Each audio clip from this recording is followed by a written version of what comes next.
So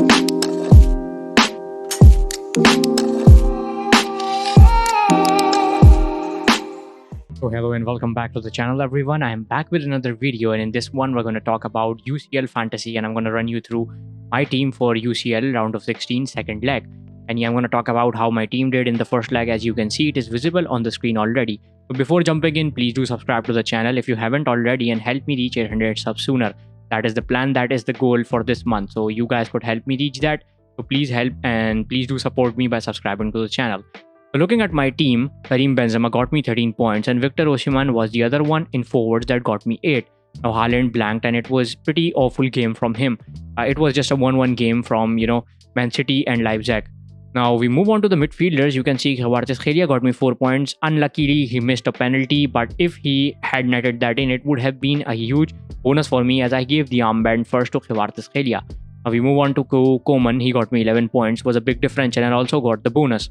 Riyad Mahrez got me 20 and I gave him the armband as I wanted to play with differentials, as not a lot of players had Mahrez. They all opt for some other players, and most of the managers had a double above Bayern Munich. Then we move on to Mario, who was a popular pick and he got 8 points. Now we look at another midfielder was the Kulusevski, who was another awful pick and he got 2, so I benched him. As you can see, he's on the bench. And as for the defenders, Diaz got me 3, Bastoni got me a clean sheet, Grimaldo got me a clean sheet, Thiago Silva just got 3, and it was Kulusevski who also got 2. Now Villa-Khodimos, who was my keeper, got me 6. Meret was also on the bench, but as Villa-Khodimos already got me 6 points, I benched Meret and didn't bring him in for the 6 points, obviously, because it was risky. 89 points in total. And if you look at the leagues, how my team did, let me just quickly show you how my team did. Overall, in terms of the rank, I'm currently 35, and saw a big boost from my 38k or 36k to 19k in the world. So that is still a good rank as for now, but the idea is to move ahead and move big in terms of the rank. So I would still play with more differentials, and differential captaincy would be something I would look at. I'm going to take you straight to the team selection to let you guys know what my current plans are and how my team is going to look like. So let me just tell you what my plans are for the 3 transfers. So as you can see, I've got 2.2 million in the bank, and Karim Benzema is someone I'm looking to drop out of my team, as we know that the guy is almost done. If there is any miracle in that game, it would be Liverpool coming back. But currently, I do not have any hopes from Liverpool in that game. They are not in a good form and not in a good shape, and they are struggling. Obviously, they won they've kept clean sheets and played well in the previous few games they have played in the Premier League, but I still think that they would struggle against a mighty Real Madrid side. Now, as they have already scored 5 goals, I think that they wouldn't be as attacking as they were in the end field, and they would probably sit on counters, park the bus, sit on counters and attack when they get a chance against Liverpool. So I might take out Karim Benzema and look at someone like Kylian Mbappe, who has returned and has claimed that he has saved his goals for Bayern Munich game. So I'm expecting him to score in that game because he was brilliant when he came off from the bench and looked pretty lively. And he actually, breathed in a soul into that PSG side, and that is what Kylian Mbappe does. So at 11.4 million, I'm currently considering to bring him in. Now the decision that I have to take is to either take out Haaland or Karim Benzema.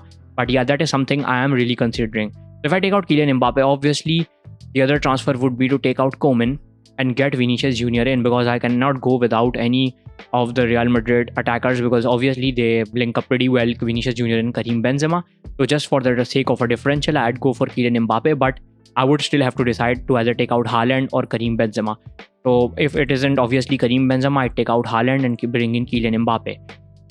Now the third transfer would obviously be João Cancelo, who goes out of my side because he has lost the confidence of the manager in Bayern Munich. He hasn't been starting a lot of games. He hasn't been playing. So I'd bring in Giovanni Di Lorenzo. Obviously, I have their keeper too, but with Di Lorenzo, you get that attacking potential points, and you get those assist points too if he is in a good form, and obviously he gets those recoveries too. So Di Lorenzo could be the third one I'd bring in. As for now, Vinicius Jr. and Di Lorenzo are 2 players that I'm pretty much set on. Kylian Mbappe is definitely coming into the side, but I have to decide to take out Karim Benzema or Kylian Mbappe. With 1.3 million, I'd move forward, and it would be easier for me to navigate through into the quarterfinals once we move there. So these are currently the 3 transfer moves that I'm looking at. Obviously, if you've got other differentials, you can look at them. I'm gonna, look at some more differentials too if I can bring in. Obviously, there is one known as Ramos, who is currently having a good season domestically.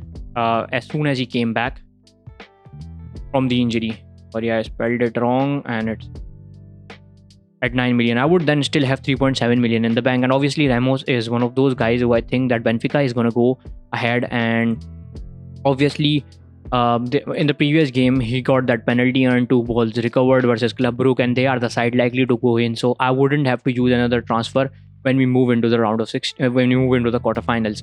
But as for now, I'm pretty sad with Kylian Mbappe coming into my side, who is obviously risky, and it is not confirmed that he is going to go ahead or not.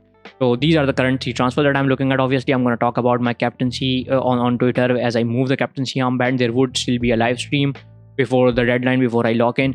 So yeah, I'll see you guys there. Let me know what are your plans in the comments below. And again, I'd ask you to please subscribe to the channel. If you like the video, please, if you do enjoy the content that I post and like the videos that I do, please like the content, share it. And yeah, that would be enough love for me. So yeah, thank you all for watching.